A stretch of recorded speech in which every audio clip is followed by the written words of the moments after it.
Kalakaua Avenue.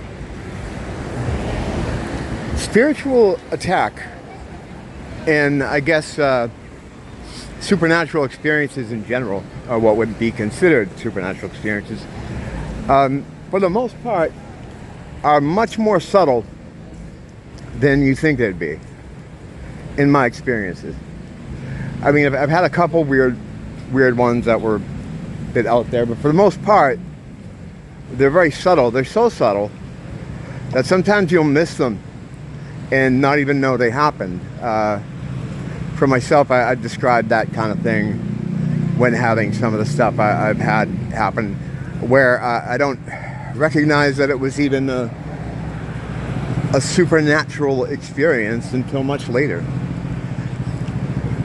It's the term too, supernatural. What it does is it immediately makes you think like it's above natural. Like it's saying this here, the world here is the baseline natural, and anything beyond that is supernatural. That's not true, because this isn't natural. This area here is unnatural to what you are. You are a energy being. There's nothing physical about you. You're attached to this. You're broadcasting to this for the purposes of being able to interact with the 3D area that we're in. But it's not natural to what you are. So to have supernatural experiences, they're really just natural experiences. But you know, they like to mess with words. They like to make you use the wrong words. I was talking to someone about that recently, how a lot of times we're casting spells inadvertently because of the way language has been set up for us and to use it. And the problem is, a lot of times we don't know we're doing it. You know, I mean, that's a whole nother subject, though, that needs a lot more time. But, yeah, in media, in, like, entertainment media especially, when a supernatural experience happens, it's always something that is, like, way over the top. You know, there's always, it's always a big deal, and you can tell that something unnatural is happening. Now, of course, a lot of that has to do with the fact that they, you know, it's an entertainment thing. They want to show you stuff like that. But what it does do is it makes it so that when you do have a real experience, you dismiss it, or sometimes like you won't even notice it. You don't know what it is. And in that way, spiritual attack is much the same. You hear the word spiritual attack and you think, well, you know, poltergeist, you know, people, some unseen force throwing shit at you, when again, it's very subtle. And spiritual attack is something fueled by you. You make it worse if you follow down the spiral that they set up for you. This could be anything as benign as just losing your keys, or having trouble, you know, doing something in your day-to-day, which can then set you in a bad mood. Sometimes it can begin like that, where it was purposely laid out that way. But other times I feel like once you start down that spiral of getting into a bad mood, they jump on it and use it to pull you right down. Because with me, it tends to happen this way, where one stupid bad thing will happen, get a little upset, and something even stupider happens, and it follows on like that, like just one dumb bad thing happening after another. And as it goes along, you know, I saved myself there, almost fell. Nice catch. But as it goes along, you'll become more upset, and you'll start to spiral down and down. And the more upset you get, the more negative energy you're producing, that will then, I think that near fall almost rattled my head there, that they'll then use against you. It seems like I'm always saying things are used against you, but yeah, everything's always trying to use everything against you. And they, there is a they. You know, it's a combination of whatever evil forces, you know, you can imagine. I look at it as the opposing force the thing that causes obstacles for you here, the enemy, maybe, I guess, whatever you want to call it. Like for instance, with, you might can't find your car keys, get a bit upset. And I know this sounds retarded, but this is kind of how it works. And then you find your car keys, but now you can't find your shoes. And now you find your shoes, but one of them, there's something wrong with it. It has no laces, so you got to get another. It's just one bad thing leading to another. And I'm sure people can relate to this thing. A lot of times you're causing that. You're causing that by your reaction, because like I always say, the test area, it's all down to behavior, how you behave. If you start freaking out, then the next bad thing that happens is going to be worse and worse and worse. You end up spiraling down. You create the inertia of the negative energy that leads you down into the shit. And then you're a raving lunatic. Now, what's the point of this? It's to get you to hurt yourself in some way. Maybe not physically, but if you're walking around the house freaking out, well, first off, if they get you lower and lower, you become very digestible. Your energy becomes digestible. They can only digest the lower frequencies. That's why, like, laughter is a good weapon, or being happy and spreading love. They can't touch you if you stay high vibrational. So getting lower vibrational can make a snack out of you. And then on top of it, while you might be raging walking around in your house, having that same experience in the bank may have different consequences for you. The next thing you know, someone tells you to shut up, and they're like, no, fuck you, shut up. And then now you've hurt yourself,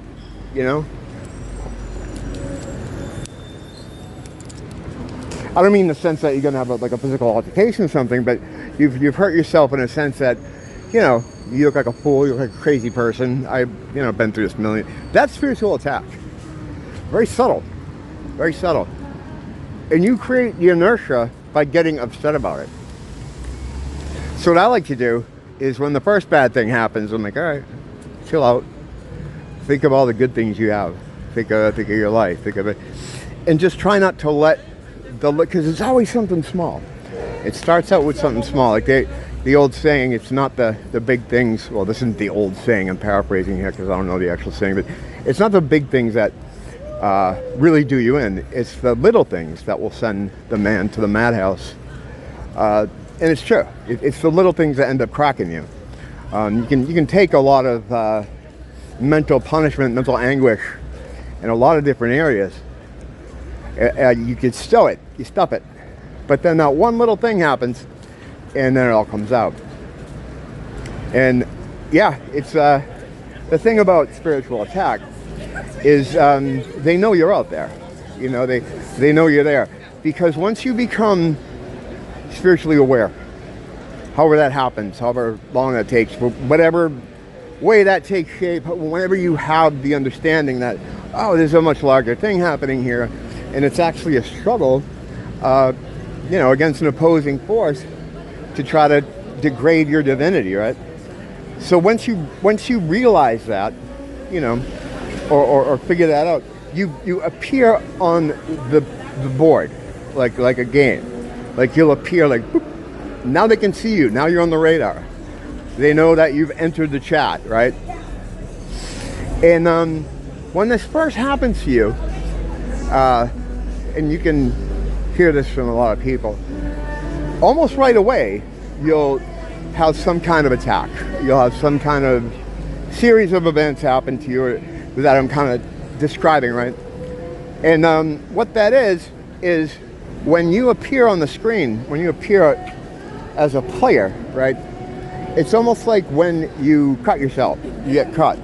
The white blood cells will rush to that cut to try to fix it because they know there's something wrong to get to repair it. It happens autonomously. In the same way, negative entities, the opposing force, will rush to you to try to fix you. And the more energy you create, the more of a pushback you're going to get. The more of a larger blip on the radar you appear. It's like if they see a fighter jet on the radar, they'll scramble a couple to go after it. if they see a squadron, well, there's going to be a lot more of a response to that. It works the same way. It works the same way. And in the beginning, and I thought this remained the same way throughout, but it doesn't. It changes. In the beginning, it's autonomous. Like, they don't care who you are. They just know you're a problem.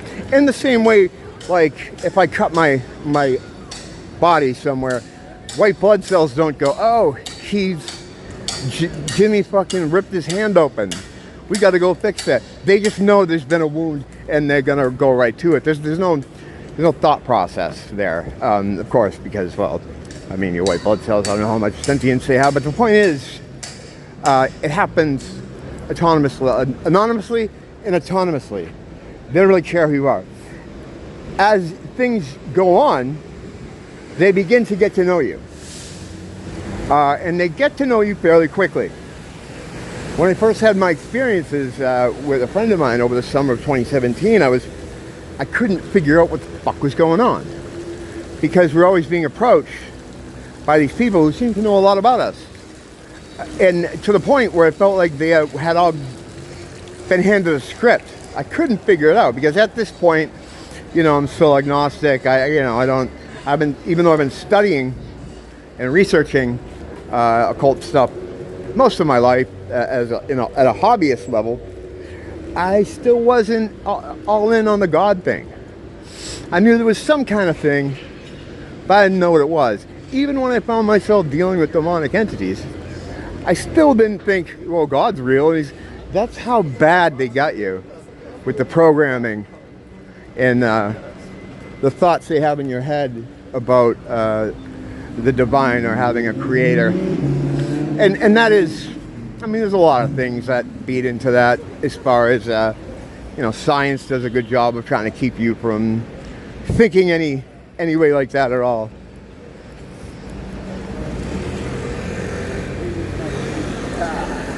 You okay, man? Have a crazy night. Cigarette? You want a cigarette? Yeah, here, take one, man. How's things going? I'm trying to clean my pipe. I take two of these. You take two? Usually I have a whole pack of these. They go quick. It's a very stressful area out here, man. I ain't worried about nothing. I don't give a fuck about myself or anybody else. Really. No, you gotta. You have to. You know why? You matter. That's why you matter. You can have that. I have a ton of them at home. You have to care about yourself. Like, these are good. Look. Windy? No.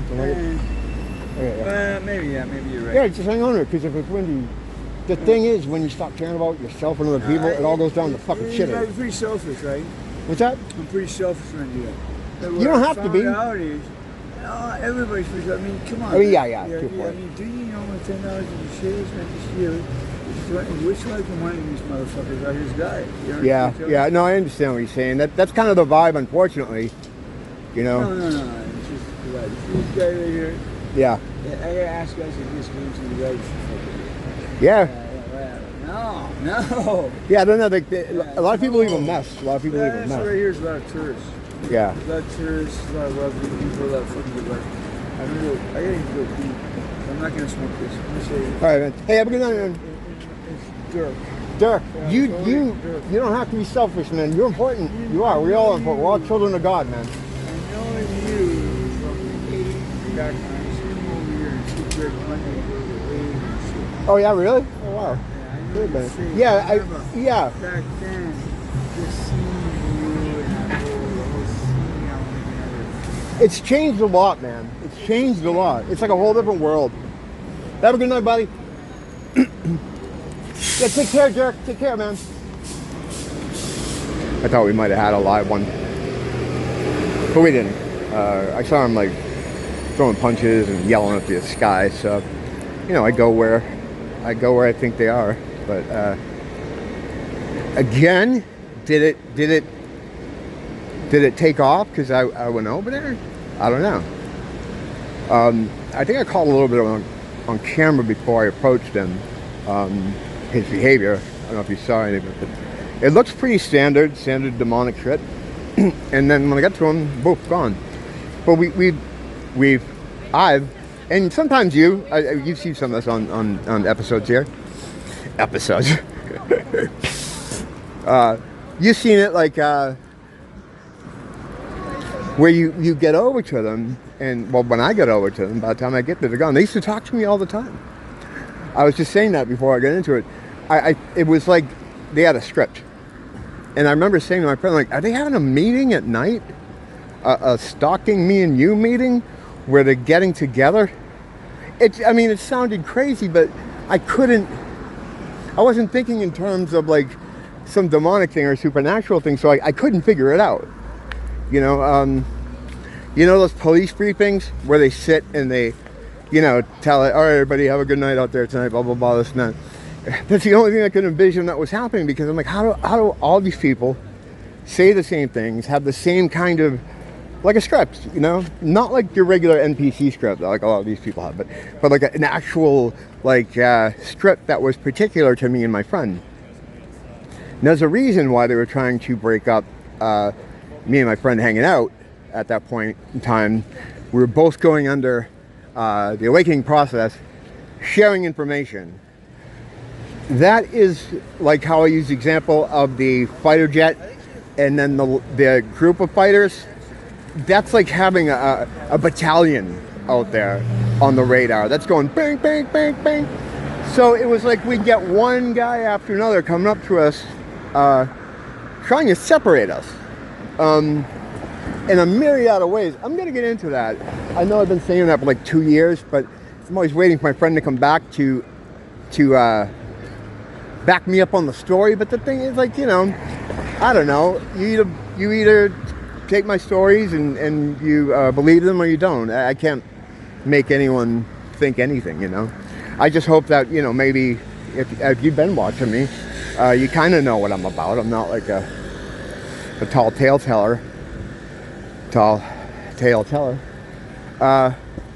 But yeah, so getting home, almost home, let me wrap this up. What was I thinking? Yeah, spiritual attack is subtle.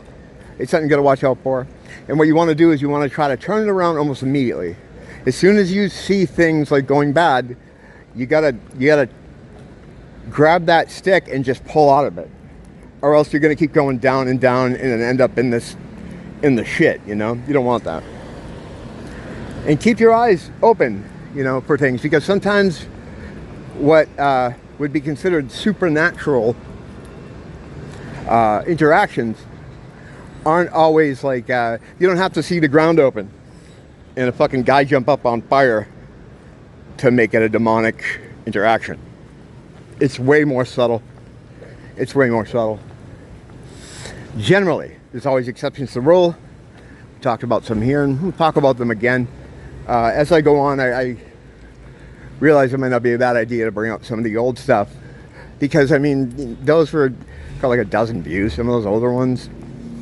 Now I'm at 24, so, I could bring some of these concepts back.